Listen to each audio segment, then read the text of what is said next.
This next hour or so is going to be focused on our transportation pitches.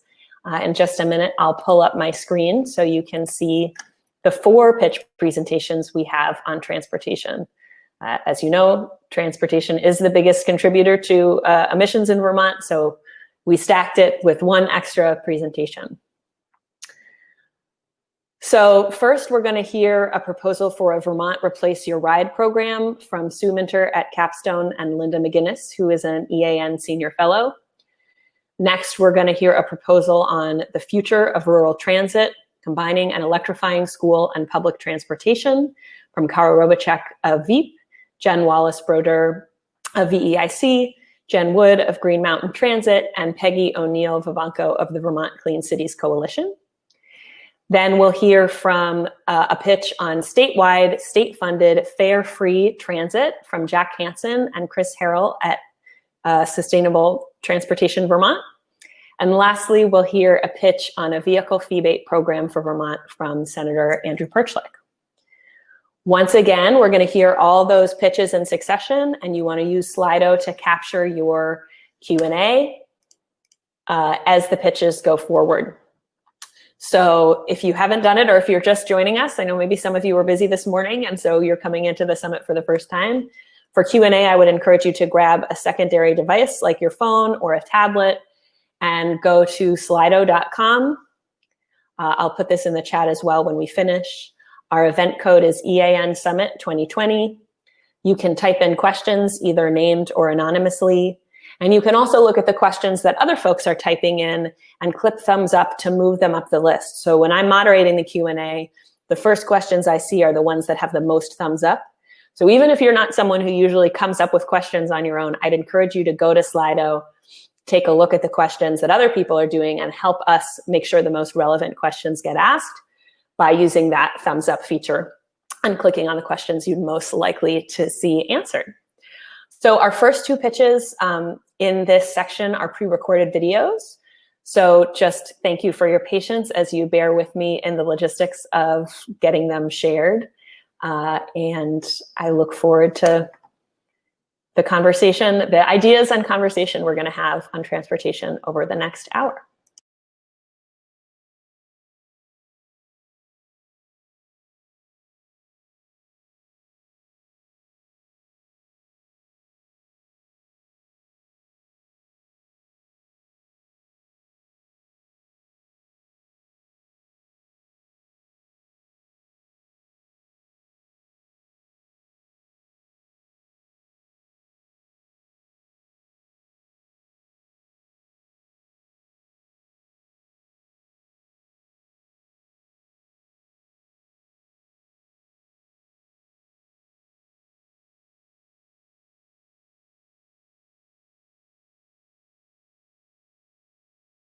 Sorry, everyone. The 2 video clips are causing me problems, and I just want to make sure I've shared it with audio. So thanks for your patience. Let's try this one more time.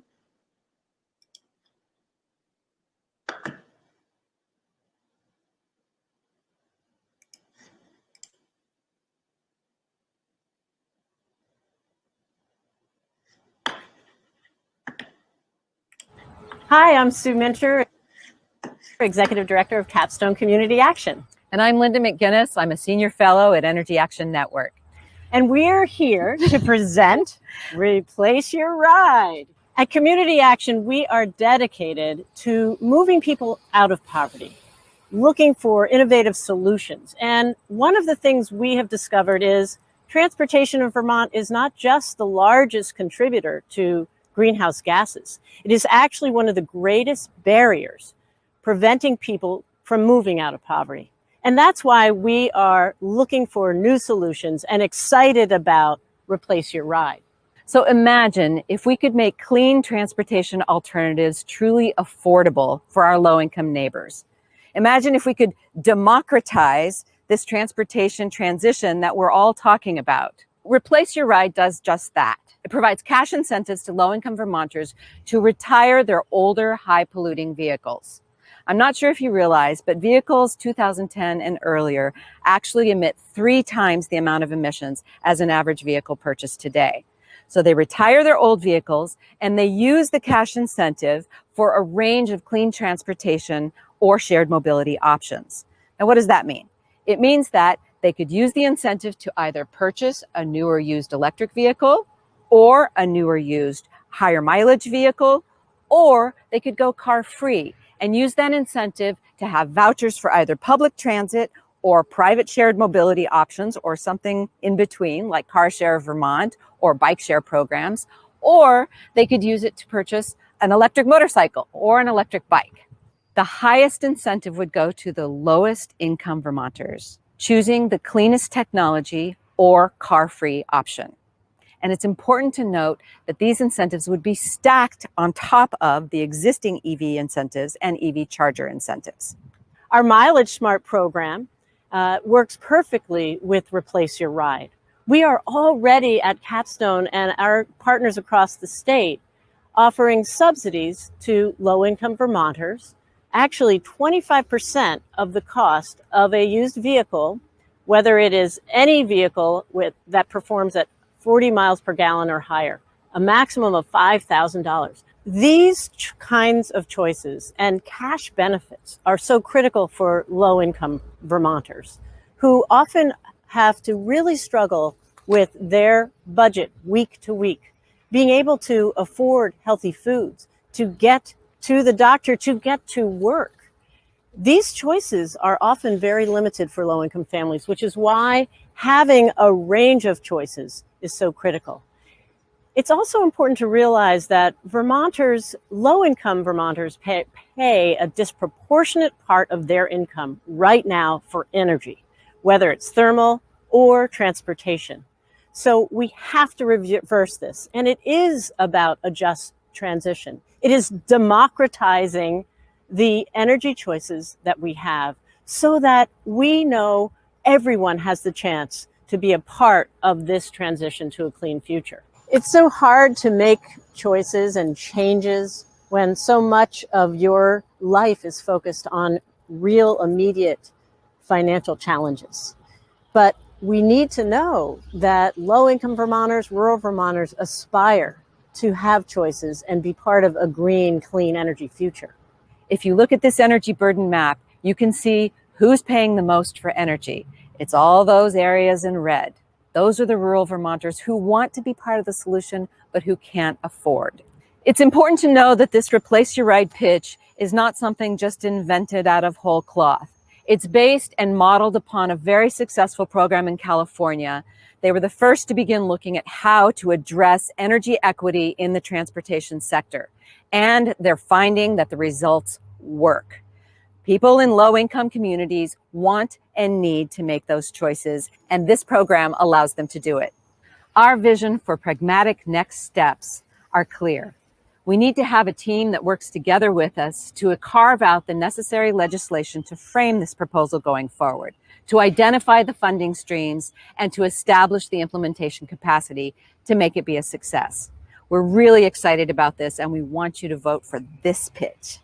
And we want to say thank you to the Energy Action Network. What an incredible community of collaborators.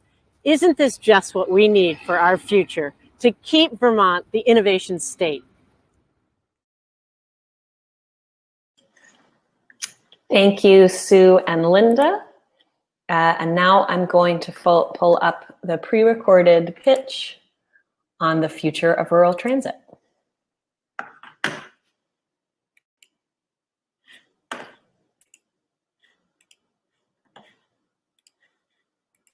And the folks making this pitch would like you to know that the sound on the video is a little quieter than some we've heard, so you may want to turn up the audio on your computer or on your screen while it's being shared.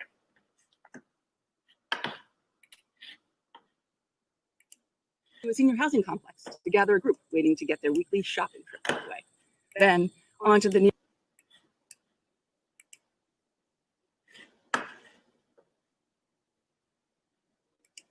Imagine a cool, crisp fall morning.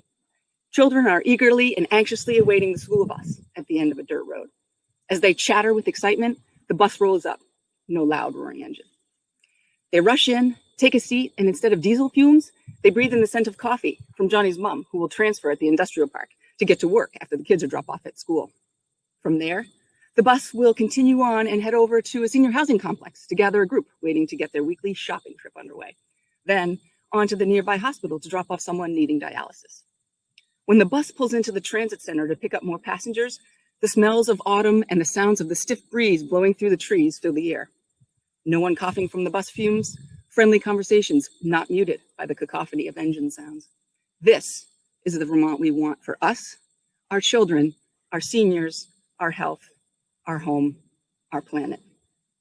Let's prepare Vermont to have the most efficient, equitable, and cost-effective rural transportation system in the U.S. for the post-COVID-19 era. Our proposal is to address environmental equity and economic challenges in transportation by combining public, Medicaid, and school transportation into a single electrified public transportation system. In most of the world, public transportation is one system, serving schools along with the rest of the community. Even in Vermont, children in Burlington ride the public bus to school. The idea of combining school and public transportation is a frequent suggestion with many barriers.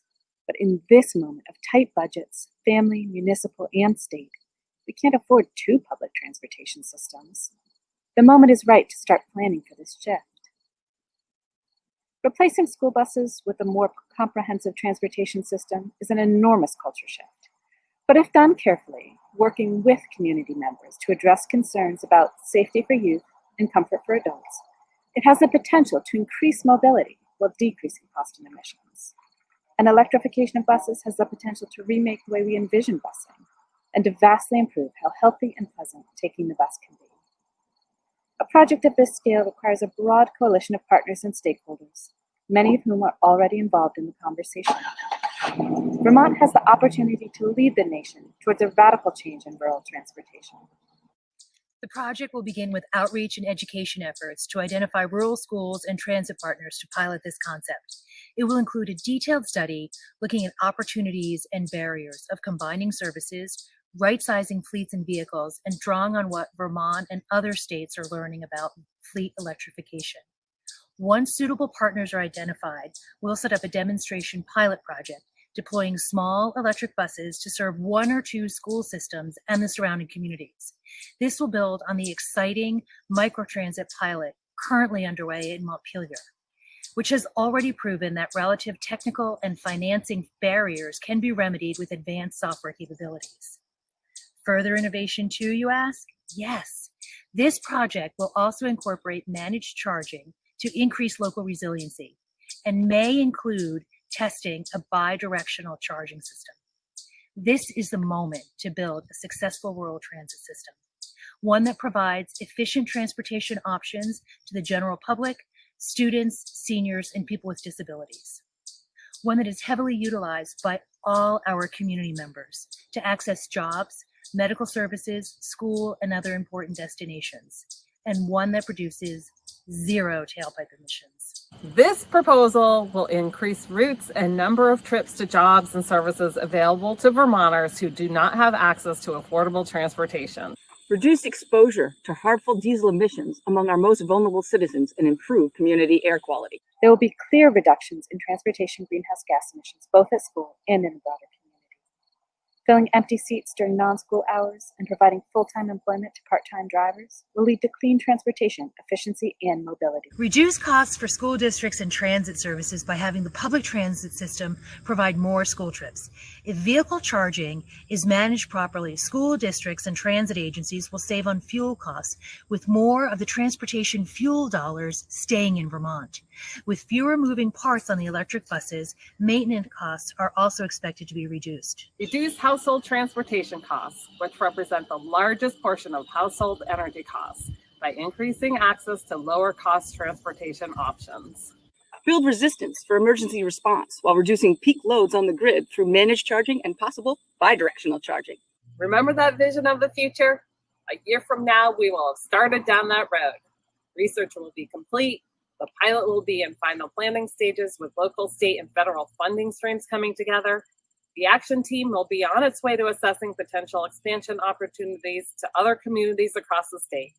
The legislature will be informed and inspired to provide more support to this innovative, dynamic, and holistic collaboration journey. Won't you join us for the ride?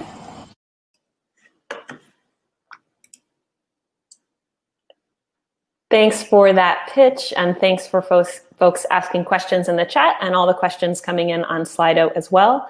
I'm now going to invite Jack Hanson and Chris Harrell from Sustainable Transportation Vermont to the stage.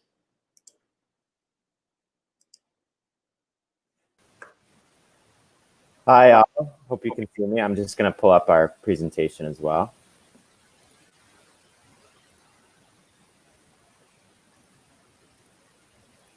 All right, hopefully everyone can see that. Thanks so much for this opportunity. My name is Jack Hanson, and with me is Chris Harrell.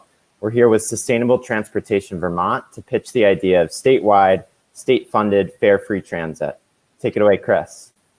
Thanks, Jack. We don't have to tell you that Vermont has a very serious problem with transportation emissions. Despite years of improvement in other areas of energy usage, nearly half of our current emissions as a state come from transportation. By far, the largest share of those emissions is from our reliance on single occupancy vehicles. Even at average occupancy, which is 28%, there is a drastic reduction in carbon emissions in bus transit over single occupancy vehicle use. If ridership increases and you saw full ridership levels, you'd see an 80% reduction in carbon emissions per person. If you combine this with the ongoing push to electrify our bus fleet, these numbers will continue to shrink. The question then becomes, how do we get people out of their cars and into buses? And one of the most data-backed solutions we have for that is fare-free transit. You see in both projections and available data from case studies around the world that ridership increases when transit is made fare-free. Advanced Transit, serving the Dartmouth area between Vermont and New Hampshire, saw a 76% increase in ridership in the first 2 years of fare-free transit and a nearly 300% increase in the time since it's been implemented. GMT projects that if fare-free were to be implemented under normal conditions, they would see a 37% increase in ridership. I'll now kick it back to Jack to talk about justice and equity. Thanks, Chris. So who is currently paying transit fares in Vermont? Well, it's the bus riders themselves, obviously, and this is a group of Vermonters that is disproportionately low income and people of color.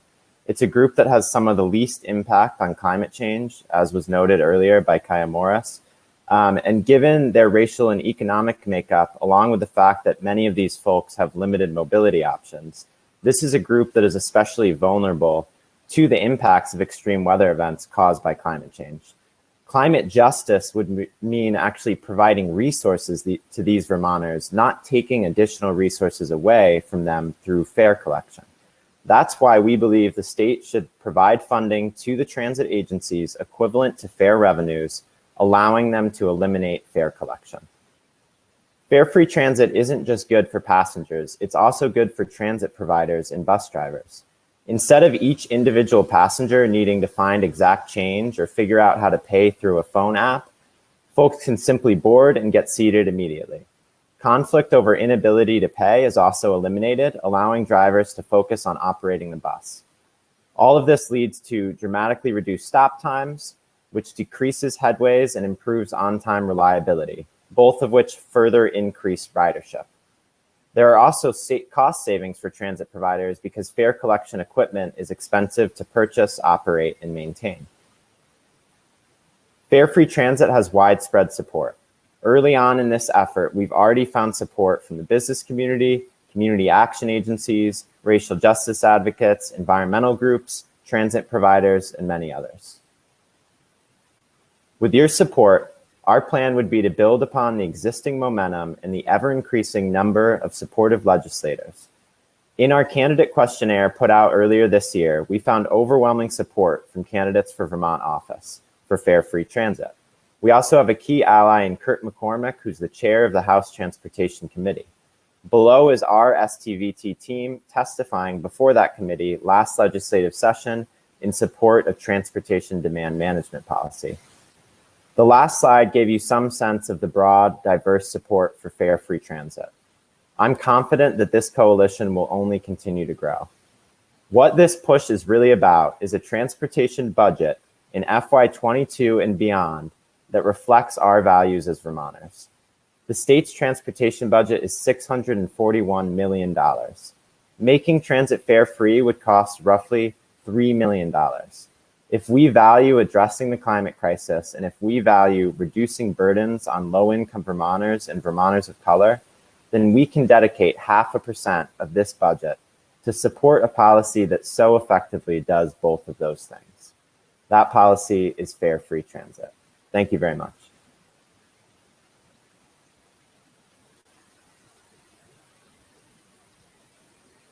Thank you, Jack. Thanks, Chris. Thanks for all the folks entering questions. Our last transportation pitch is going to be from Senator Andrew Perchlik. I'll invite him to the stage right now.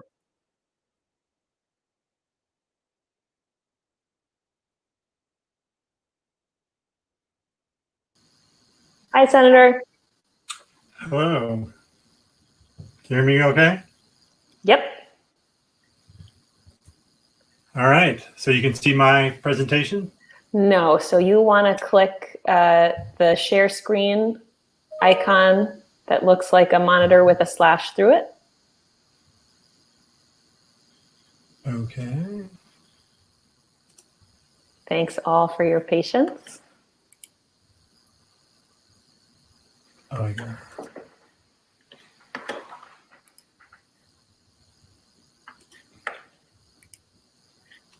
All right, I'll pull it up too, so we have a backup option in case we have Here trouble. it is. Now can you see it? No. Nah. So let me try to pull it up on my. Oh, now I can. Woohoo! All right, take it away, Senator. Okay. Can I change it from here, or do I have to be there? You should be able to change it. Well, yeah. So I'll get started. Okay. If not, I'll ask for help. So I'm Andrew Perchlik, State Senator from Washington County, giving this presentation that was going to be about fee bates. And we decided to change the name to Vehicle Efficiency Price Adjustment, which we thought was a better name to try to roll out this idea of fee bates. So we're calling it the VEPA, or the Vehicle Efficiency Price Adjustment. I also want to thank Oliver Minchell, who's a UVM student that helped me with this presentation, some of the data crunching and research behind it. And before that, when I was in the legislature, Pamela Hathaway helped do some research on fee bates that led to AOT doing a study that gave us some more data that helped us to kind of, come down to what this proposal is today. One of the things in that AOT study that came out was that it could be very complex. So we wanted to design a system that was very simple to understand and to roll out as a kind of a pilot program, how this would work. One of the big benefits of this program is that it doesn't need funding. A lot of the great programs that we're doing now and want to do require us finding some kind of funding source. This is a self-funding program that's revenue neutral for the state and doesn't need to have that funding. The goal is to basically get Vermonters into more efficient vehicles. Just like we provide an incentive when somebody goes to buy a refrigerator to buy a more efficient refrigerator, this would adjust the price of vehicles based on their efficiency so that they can buy a more efficient vehicle. There's 6 points here. I won't go through them. These slides are available so you can see that in the future. So let's see. Okay. So I assume you can see this next slide. And this slide is the table that we designed based on the Agency of Transportation's fee base study. It's not ideal. So this is just an example of how the price adjustment would work for cars and trucks. These wouldn't be heavy duty trucks or buses or anything like that, just cars, light duty cars and light duty trucks. So here we have the miles per gallon, the number of vehicles, and then what the VEPA would be, what the adjustment would be, and then what the costs, either the money going out to incentivize cars or the money coming in from car prices that were adjusted up. So the yellow bands are low mile per gallon vehicles that would have to pay more. And the green bands are those higher MPG vehicles that would pay less. And you can see at the bottom, we tried to make it revenue neutral. Over a 3.5 years, this just example for illustrative purposes only shows a $1.5 million extra, which we probably at the beginning would want to have a little more money for public outreach, education, administration. But every year this would be adjusted as more electric vehicles come on, as the trucks particularly get more efficient. So let's give a couple examples. So for a car, if you were to buy the electric Chevy Bolt, it gets 118 miles per gallon equivalent. That price would be adjusted by $1,000. You pay $1,000 less for that vehicle. But if you were somebody that really wanted a Cadillac CT5 that only gets 21 miles per gallon, that price would be adjusted up $500. You pay $500 more for that vehicle because of its low efficiency. Truck example, if you wanted the F-150 Raptor four-wheel drive that only gets 60 miles a gallon, you would pay $250 more for that vehicle. But if you wanted the Silverado diesel, then you would own, that gets 27 miles to the gallon, then you would get $1,000 price adjustment to pay $1,000 less. Now, the reason these aren't the same, $1,000 increase and $1,000 decrease, is that there's very few vehicles in that high mileage truck, very few trucks that have high MPGs. So at the beginning, we could give $1,000 reduction, which is a price point that we've seen in other research shows that it could affect somebody's buying decision. But there's so many trucks in the below the average that we only have to pay $250 extra to generate the revenue to do the $1,000 price reduction. So just to go over kind of what our goals are again here and what we think the benefit would be. So right now, Vermont increases our MPG of the entire vehicle fleet, cars and cars, by 0.50, half of miles per gallon per year, basically because of the CAFE standards are just increasing miles per gallon of all vehicles. We think with this VEPA program, we could increase that by another 2.25 miles per gallon each year, which doesn't seem like a lot, just a quarter of a MPG per year, but that's 2.6 million gallons of gasoline that wouldn't be burned every year. And again, this is a program that would be self-replicating and wouldn't need to find funding every year. And just want to finish with the clarity that we're not trying to convince people that want to buy a big truck to buy a small electric vehicle. That's not the goal here. The goal is just if you're already buying a new vehicle, that we can provide the incentive to buy a more efficient vehicle. And we think this is a good way to build on all the other programs that you heard today and other programs that we have to encourage these vehicles. It's a stack effect that this would be further incentives for these high mileage vehicles that will help lower our fossil fuel use. And with that, back to you, Carolyn.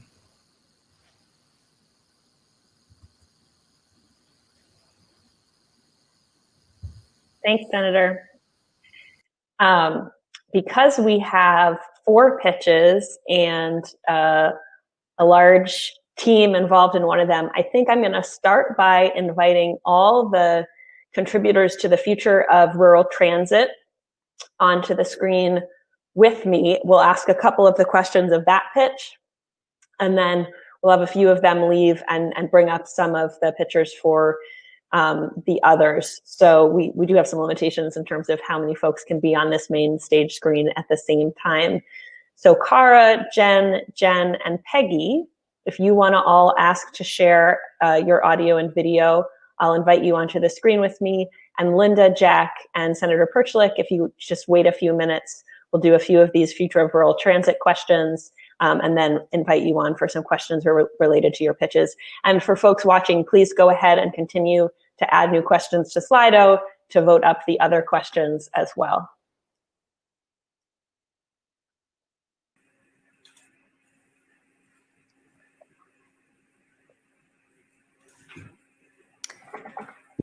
Hello, welcome. Hello. Hi. So I'm going to pull up a few of the questions related to your pitch. First one I'm seeing is, they're popping around. Thanks for your patience.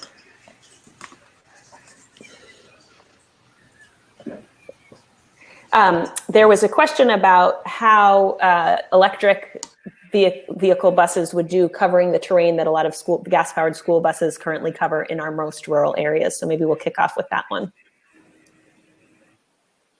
Okay, I think I got tagged with this one.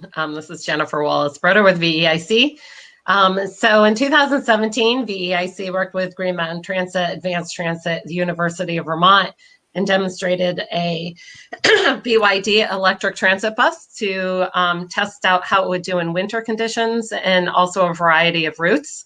And we did find that there are different emission savings and fuel cost savings associated with different operating conditions. So whether it be short routes in town with lots of stops and starts or hilly routes, there's definitely some pros and cons to all of that. So operating conditions do make a difference.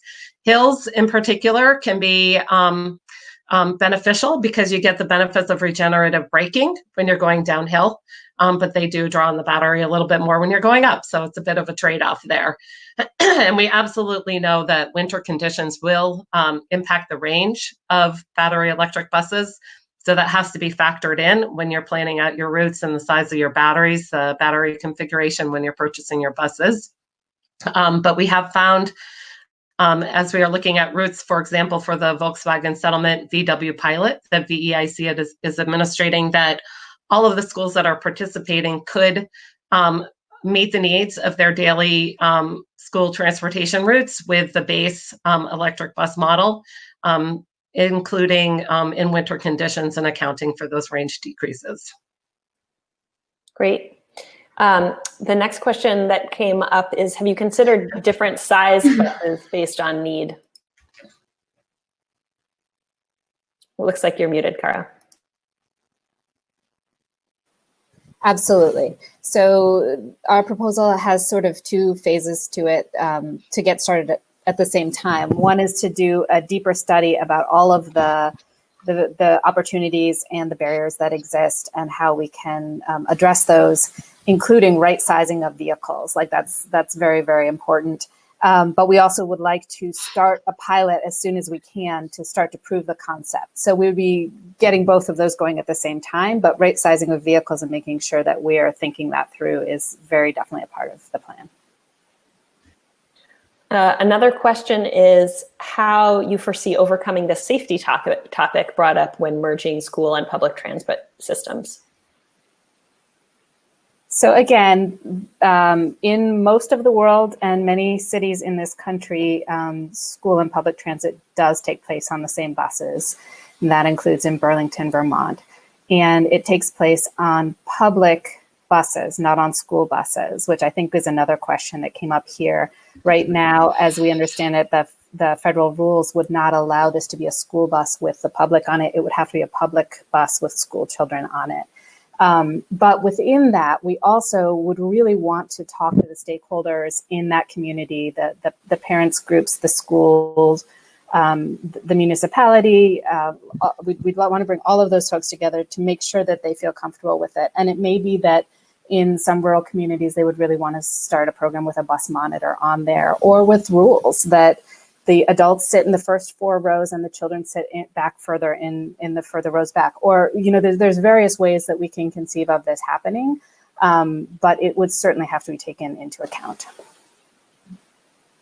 Great. My last question for you specifically before I invite up some of the other pitchers is who else, if anyone, has been involved in sort of the discussions around this pilot? I think that's sort of a question about feasibility and readiness.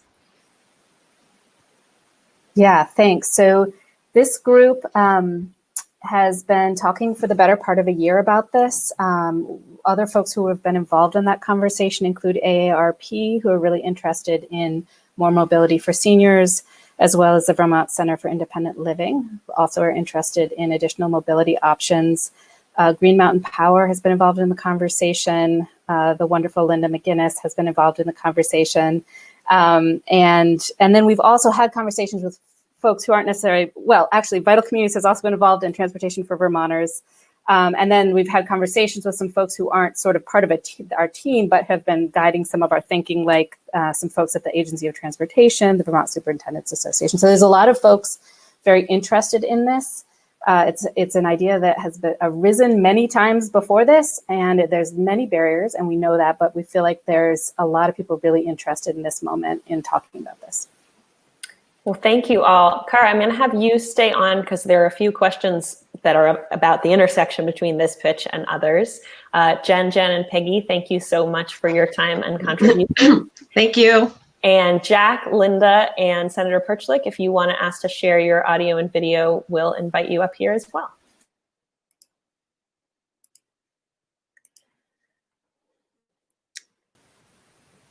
All right, so the first top two questions, I think in part by virtue of having been on Slido the longest, are for you, Linda, around replace your ride.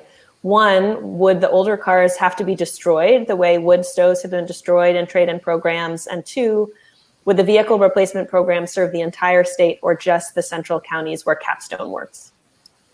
So on the first question, if we're modeling it after the California program, and I apologize for the pounding, I'm having additional insulation put in my attic right now, so that's the noise.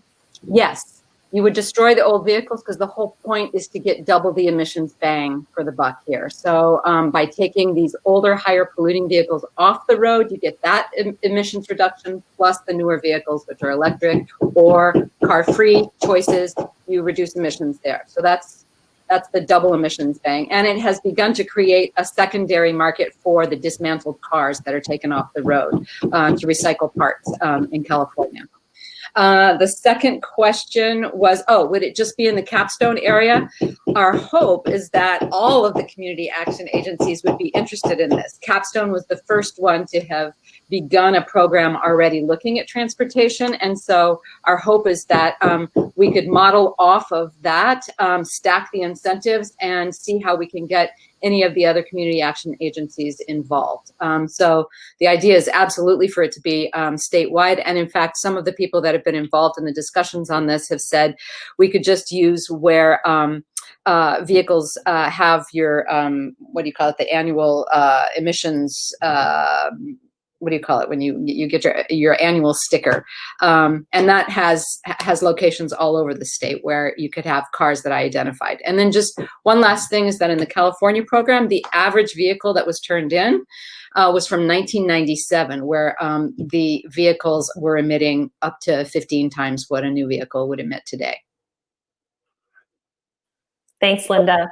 And thanks to all the presenters for keeping yourself muted when you're not speaking so we can avoid the background banging and pounding. This next question is sort of at the intersection of both Jack and Cara's pitch, which is school bus riding is already experienced as fare-free. Does it make sense to merge the school transit bus and fare-free pitches? And Cara, you mentioned that Sustainable Transportation Vermont has been involved in some of the conversations. So to both of you, what, if any, conversations have you had about that already?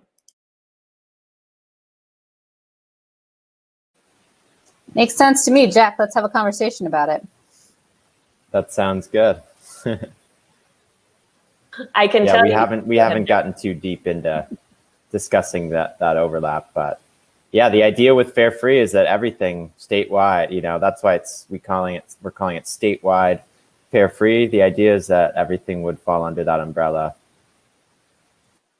And, you know, in Burlington, going back to the fact that school children ride that bus, there is some sort of an agreement between Green Mountain Transit and the school district so that the Green Mountain Transit gets reimbursed for those rides. But as you said, the students experience that as fare free. So it's an interesting model.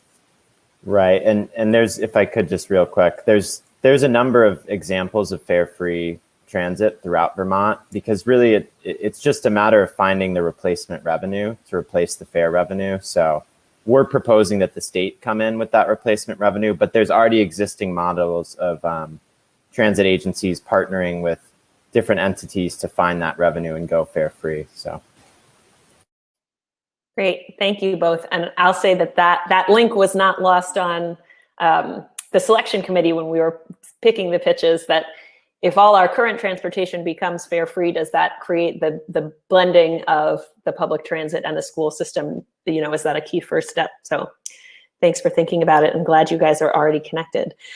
This question, I think, came up, Linda, during your presentation, but maybe applies to both you and Andy, that a vehicle would need to be, a vehicle under the program would need to be purchased from a Vermont auto dealer. What if there were electric cars available directly from a manufacturer like Tesla? Andy, you want to answer that? Sure. I'm not sure what the answer is for your program, but I think it's similar. One, if you're purchasing from Tesla, it's still a dealer in the sense of the word. Even if Tesla gets a service center and sales in Vermont, they would follow the dealership law. So in that regard, it would be the same. But yet, for the VEPA, it would have to be a new vehicle. And there was a question about out of state. We would basically tie it to the sales and use tax that people pay. So right now, if you buy a car out of state, when you register it, you pay the sales and use. So that's when the price would be adjusted. If you're buying the vehicle out of state, it would be adjusted when you register it in the state. And we would only want to do it for vehicles purchased in the state for Vermonters. We don't want people to come here just to buy the reduced price electric vehicles to drive out of the state. We want this to only be for Vermonters. But yeah, Tesla would account even if you're buying it from out of state. And I would just add for the program that I'm proposing that because it is targeted to low income and low income only, the idea is that you would likely not have as many people interested in the Teslas, although they might be able to afford it. And if Tesla was willing to participate, it should absolutely be included. Sorry about that. The second thing is, I think there was a question related to the vehicle. How do you keep people from bringing in vehicles from other states? There was another question there in the Replace Your Ride program. It has to be registered in Vermont and has to be registered in your name for the past 12 months. So it has to be a Vermont vehicle that you're turning in. So I just wanted to clarify that question as well. Thank you both. These next questions are both around transit ridership. And so I think I'll start with Jack, but Cara, if you feel like there's a response relative to your pitch as well, feel free to jump in after. The first, it's sort of a two-parter. I didn't think fares were the chief obstacle to bus ridership. Rather, it was Vermont's rural character, infrequent service, et cetera. So what can you comment on that? And then how does public transit and rideshare survive beyond COVID, given how much, whatever ridership challenges were generally, they have been exacerbated by the pandemic? Great, yeah. So yeah, we don't see fare-free transit as a silver bullet. We just see it as one really important piece of the puzzle, and specifically it's a piece of the puzzle to increasing ridership that centers equity in a way that others don't necessarily do. So that's why we're pushing, and it's relatively cheap and simple to implement. And it's proven with examples around the world and in Vermont to have an impact of increasing ridership. So it's certainly not a silver bullet. All these other issues are important, but it works in tandem with other things. And it, even on its own, it has an impact on ridership while centering equity.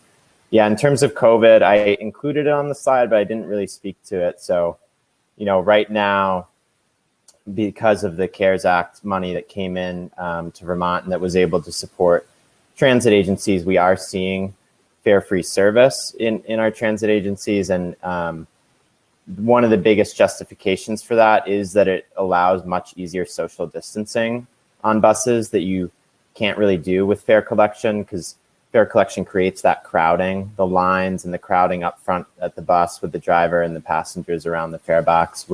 Whereas with fare-free, you can enter in either the front or rear exit and just immediately take your seat and space out. So what transit operators are doing is, they're doing that. They're doing obviously deep cleaning in between rides, and then they're also capping capacity at 50%, which is going to be important. So, but I'm sure you saw in our initial slide, even at 28% capacity, there's a big climate benefit to transit over single occupancy vehicles. So even if we're capping at 50% during COVID, that's still gonna be a big climate benefit.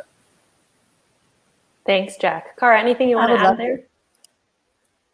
Yeah, I would love to tack on just for a moment. So one of the things that we're expecting is that, unfortunately, it looks like COVID has really impacted the economy. And we think that there will be a lot of households that are continuing to suffer from that for quite a while, unfortunately. And so I think that Jack's Fare Free Transit addresses that for the longer term. But I also believe that our proposal, it's going to take quite a while to roll out what the scale of what we're talking about, even a pilot of getting school and transit combined for a couple of rural communities. And we think that the time to start doing that is right now, because we think families are going to need that as we come out of this COVID pandemic period. We're still going to have a really sluggish economy, I believe, for a while. So I think we're going to need to be able to provide low-cost transportation to folks. Thanks, Cara. Senator Perchlik, the next couple of questions are for you. So the first is about the rebate amount, and that $1,000 isn't much. Will that really drive behavior change? And as sort of a tack onto that, why does it have to be revenue neutral? Why not generate revenue to be used in other transit programs? Two-parter. Yeah, they'll take the latter first. It doesn't have to be. That's just the pitch here. If there was support to use some of this revenue for other programs, we could do that. I just think to start it off and to get it passed, making revenue neutral is a good idea, and just see how it works. And so you're not asking people to pay more for a vehicle that's going to some other program. It's staying within the program. Maybe in the future, if it's generating enough funds, we could use some of that money for other programs. I'm not against it. Our idea was just to make it revenue neutral, to be simpler and more likely to get support legislatively. On the $1,000, there is some evidence that $1,000 incentive can help move some folks, but at least my thinking right now is it would be stacked on the other incentive. So it would be an additional $1,000 onto the utility and onto the state incentive, perhaps, or on the federal tax credits for some vehicles. But it's a point well taken that we would adjust accordingly. If we're not able to move it, then we could make that adjustment to make sure that it is meeting its goal of causing people to buy more efficient vehicles. But we also don't want to make the penalty so large, or the adjustment up on a vehicle so large that it really creates a lot of pushback, especially as we're just rolling out the program. There was another question, has anybody else done this? In Ontario is the closest. Other countries have done it. No state has done it. And I think part of the reason is you get into a culture war of truck owners not wanting to support Prius owners, for example. And that gets more pronounced if it's $2,000 for the truck to give $2,000 to a Prius owner. Thanks.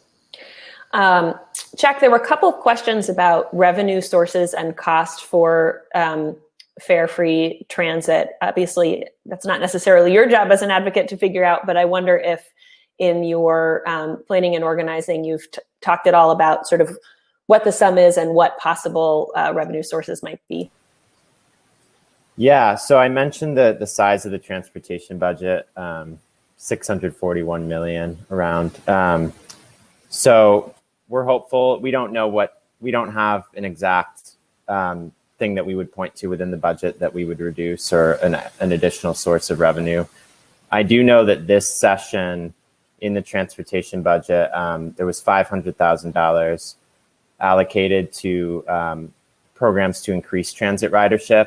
And I believe the way that they were able to get that extra funding was through a decrease in the mowing program. I believe the mowing of the medians of our highways is an extremely expensive program that can be dialed back without much consequence. So I think there's a lot of opportunity within the $641 million budget if we look for it. So I think this could probably be done without necessarily even additional revenues. But that's conversation is kind of, we'll get deeper into that as we build, as we continue to push for this in the State House. Great. Senator, I see a few more questions from you, and then I want to make sure you all get a chance to answer the question I asked the first pitchers about your ask to attendees. One is, could the fee rebate be applied to used cars? And what about electric cars? And I think related, how would you determine which vehicle classes are compared to one another? Are there established classifications you would reference? It could be to used cars. The difficulty is some of the used car dealers are very small, and it would just be more administratively difficult to kind of work with all those small dealers, or if it was a person-to-person sale for a used vehicle. So that just makes it more difficult, but we could do it for used vehicles, but we might just start out with new vehicles at first, and or maybe just used vehicles at the participating car dealers or something like that. Electric cars would definitely be part of the VEPA. We would use their miles per gallon equivalent, like I did on that Chevy Bolt example. They would definitely be at the highest MPG and get the highest adjustment. And I forgot if you had a third one in there. I think it was about how you're determining vehicle classification, and if there's some standard that already exists. Yeah, we're basically saying light duty cars and light duty trucks. And I think there was a question about SUVs, and SUVs basically would be a car. And so to keep it simple, we were just doing those two things, cars and trucks. If we could, we might try to do it 4-wheel drive trucks versus 2-wheel drive trucks or something like that, but they're SUVs versus smaller cars. But I wasn't aware of a way of making that distinction easily. So right now we just kept it with a more simple 2-vehicle class definition. Another voice heard from canine input coming in. Well, I see there are a lot of other questions. I want to remind folks that, especially if you're a network member or public partner, tomorrow there'll be an opportunity to do these small group workshops and get in and ask more questions. So if your questions didn't get asked today, hopefully that's a venue to do it. And I would also encourage you to use the chat functions and networking functions to try to reach out to particular pitchers if you have questions for them. But in these last 8 minutes, I would love to turn to each presenter and let you quickly answer that question. As you move forward with making this vision into a reality, how can those folks watching today be helpful to you, and what would you ask of them? Let's start with Linda. There was a drill going on up there, so I forewarn you. The ask is join our team. We're early in the thinking in this. We have a number of great active members, particularly legislators. I think your voices would be really helpful in this because it will require a budget and legislation to put forward. It is very equity oriented, targeted to low income populations. And so other community action agencies would be great. Capstone is fully involved with it, but we would welcome any others as well. And then help in identifying funding streams. We have a number of ideas on funding streams that range from pilot oriented to systemic oriented, but we would like to have anybody who can help out on that front as well. So those are the two main asks. Join our team, help us identify 3 funding sources, and legislators, please help us in thinking this through. Thanks, Linda. We'll go in order you presented your pitches. So Cara, and then Jack, and then Andy. Okay, my first request is to vote for our pitch. And the reason I'd like you to vote for our pitch is because we feel like having the additional support from Energy Action Network would be fabulous for moving this thinking along. It's a pretty big and radical shift, and we're pretty excited about that, but it's going to take a lot of people under the tent. On that regard, we'd love other folks who are interested in being involved in the conversation to get in touch with us. There's sort of a small group that's been guiding this conversation and a larger group that gets together more occasionally. So if you're interested in being involved in that conversation, we'd love to have you. We would love for more folks to be advocating for this, and as we continue to make the idea more public, to get folks who might live in some of these communities to get behind this and to be involved in the conversation in their own communities around it. We are considering putting in an application for some of the VW settlement funding that has just come available. Again, there's a request for proposals out, and that could potentially be used to buy a couple electric buses to prove the concept. So that's a piece that has a really short timeline on it. So there's a lot of different pieces, but we would love to have you in the conversation. Great. Yeah, I would Second that and asking for your vote. Because Fare Free Transit does have such widespread support, we feel that with a small amount of money can go a long way just to support someone to coordinate that effort and bring all these players together and sort of drive this initiative forward. So it doesn't take a lot of resources, but just enough to pay someone to spend that time and to pull this coalition together and keep things moving forward. And then the other biggest thing would be just that grassroots pressure. So reaching out to your legislator and letting, asking them how they feel about Fare Free Transit, if they're willing to support it and push for it, and maybe asking your workplace or any organizations that you're involved with if they're willing to add their name to the list of supporters for that, and just building grassroots support around the state and growing the coalition.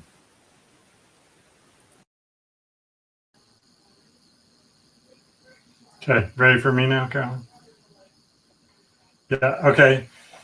I saw other questions that people had on the Slido, so I encourage folks that are interested in the VEPA to contact me. We can have further conversations. If you think it's a good idea, contact your legislators. It would be great to have some members in the House, specifically on the House Transportation Committee, that were interested in pushing it there and educating other legislators there, and just talking about the idea and being engaged with me as we move forward. I mean, I have the advantage of, well, if I get reelected, that to be in the Senate so I can move it there, but definitely need help from you all to actually get it passed. Thank you. Wonderful. Thank you all so much. And I know, as we can see in the stage chat, people are really excited by these ideas. I think excited by a lot of the interplay between them, and the fact that you all are already talking to each other a little bit, I think suggests a lot of possibility for what collective action can look like moving forward, which is why we are a network.